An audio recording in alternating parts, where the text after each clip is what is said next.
Welcome back અને હવે વાત કરવી છે ભરૂચના આમોદની કે જ્યાં સ્વચ્છતાના મામલે શહેરીજનોમાં આક્રોશ છે। શહેરના નાક સમાન વિસ્તારમાં મહિલાઓ આજે પાલિકામાં હલ્લાબોલ કરવા માટે મજબૂર થઈ। આમોદ પાલિકામાં ગંદકીનું સામ્રાજ્ય છે। નવા ટેમ્પા આવ્યા બાદ પણ આજ દિન સુધી સમસ્યાનું નિરાકરણ નથી આવ્યું અને ઠેર ઠેર ગંદકીનું સામ્રાજ્ય જોવા મળી રહ્યું છે।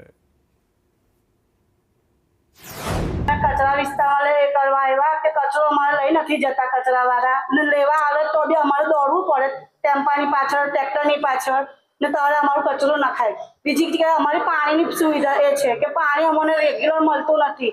1 કલાકમાં તો પાણી બંધ થઈ જાય ને 12 વાગે પાણી 12 વાગે કેવું પાણી આવે 12 વાગે તો બધા પરવારી જાય 9 વાગે 10 વાગે તમે પાણી આપો ને। અમારે ત્યાં કચરાનો ટેમ્પો આવતો નથી 15 દિવસથી કચરો લેતા નહીં દોડતા દોડતા કચરો નાખવા આવવું પડે છે।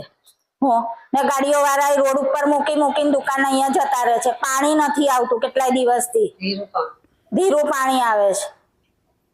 હોર્ન નથી વગાડતા ગાડીનો કચરો લેવા આવે તો ઊભું પણ ના રાખે।